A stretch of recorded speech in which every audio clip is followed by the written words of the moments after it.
कल्पना कीजिए एक ऐसी जगह की जहाँ समय ठहर जाता है, जहाँ हवाओं में ओम नमो नारायण की गूंज है और जहाँ की मिट्टी में साक्षात भगवान के चरणों की छाप है। हिमालय की गोद में अलकनंदा के किनारे बसा बद्रीनाथ धाम। ये केवल एक मंदिर नहीं, बल्कि करोड़ों सनातनी हिंदुओं की आस्था का वह केंद्र है जिसे धरती का बैकुंठ कहा जाता है। आज के इस विशेष अंक में हम बद्रीनाथ धाम के उस परिचय की गहराई में उतरेंगे जिसे आपने पहले कभी इस तरह नहीं सुना होगा। उत्तराखंड के चमोली जिले में समुद्र तल से लगभग 10,279 फीट की ऊंचाई पर स्थित यह धाम गढ़वाल हिमालय की चोटियों के बीच बसा है। इसके एक तरफ नर पर्वत है और दूसरी तरफ नारायण पर्वत। शास्त्रों के अनुसार ये दोनों पर्वत अर्जुन और कृष्ण के पूर्व जन्म के अवतारों के प्रतीक हैं।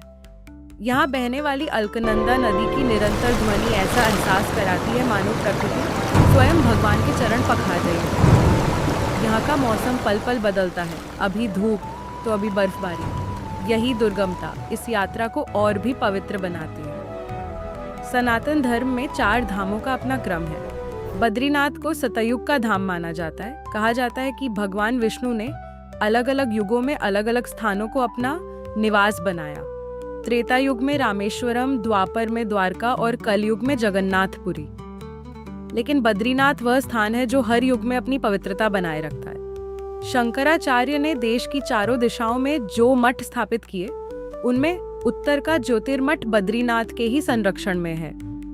यहाँ की गई एक दिन की भक्ति अन्य स्थानों की वर्षों की तपस्या के बराबर मानी गई है। तो ये था उस महान धाम का परिचय, जहाँ जाने की इच्छा हर हिंदू के मन में होती है। लेकिन ये तो बस शुरुआत है। अगले भाग में हम जानेंगे उस महान तपस्या की कथा जिसने इस निर्जन पहाड़ी को बद्रीनाथ बना दिया। क्या थी वह तपस्या और क्यों माता लक्ष्मी को बनना पड़ा एक पेड़? जानने के लिए बने रहिए हमारे साथ। बैकुंठ लोक, जहाँ शांति का साम्राज्य है और भगवान विष्णु माता लक्ष्मी के साथ निवास करते हैं। लेकिन फिर ऐसा क्या हुआ कि सृष्टि के पालनहार को अपना राजसी ठाठ छोड़कर हिमालय की इन दुर्गम और ठंडी कंदराओं में आना पड़ा? क्यों एक ईश्वर को तपस्या करने की आवश्यकता पड़ी? आज हम उस महान त्याग और प्रेम की गाथा सुनाएंगे जो बद्रीनाथ की नींव है।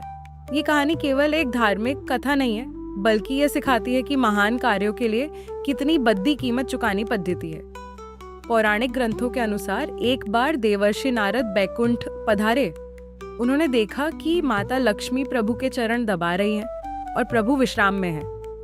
नारद जी ने मुस्कुराते हुए एक चुभता हुआ सवाल किया, हे प्रभु, आप तो जगत के पालनहार हैं, लेकिन क्या इस सुख और विलास में रहकर आप संसार के उन कष्टों को समझ पाएंगे जो मनुष्य पृथ्वी पर झेलता है? क्या आपने कभी स्वयं को तप की अग्नि में तपाया है? ये प्रश्न साधारण नहीं था।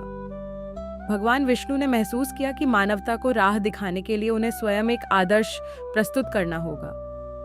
उन्होंने तुरंत निर्णय लिया कि वे पृथ्वी पर जाकर तपस्या करेंगे। स्थान चुना गया, नीलकंठ पर्वत के समीप का वह क्षेत्र जिसे आज हम बद्रीनाथ कहते हैं। भगवान विष्णु ने अपनी तपस्या शुरू की। ये कोई साधारण ध्यान नहीं था।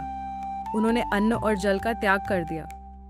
जैसे जैसे वर्ष बीतते गए, उनकी देह सुलगते हुए सूरज और जमती हुई बर्फ के बीच स्थिर रही। इस तपस्या का उद्देश्य था लोक कल्याण और अहंकार का विनाश। उन्होंने सिद्ध किया कि ईश्वर भी जब मनुष्य के कल्याण के लिए उतरता है तो उसे प्रकृति के कठिन नियमों से गुजरना पड़ता है। जब भगवान विष्णु तप में लीन थे, तब माता लक्ष्मी बैकुंठ में शांत कैसे बैठ सकती थी? वे अपने स्वामी की यह हालत देखकर द्रवित हो उठी।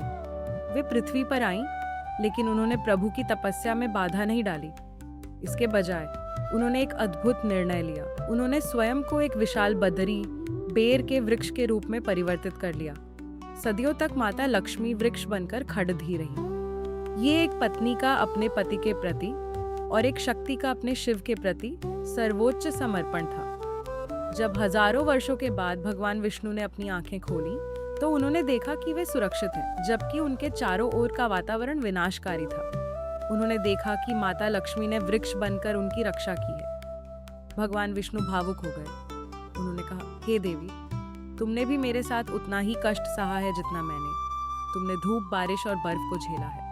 आज से यह स्थान अकेले मेरे नाम से नहीं जाना जाएगा। चूंकि तुमने बद्री वृक्ष बनकर मेरी सेवा की है, इसीलिए भक्त मुझे यहाँ बद्रीनाथ, बद्री के स्वामी के नाम से पुकारेंगे। यही कारण है कि आज भी बद्रीनाथ में भगवान को बेर बद्री का भोग लगाना अत्यंत शुभ माना जाता है। अगले भाग में हम जानेंगे उस महान मुनि की कहानी जिनका इस धाम से अटूट रिश्ता है। नारद जी और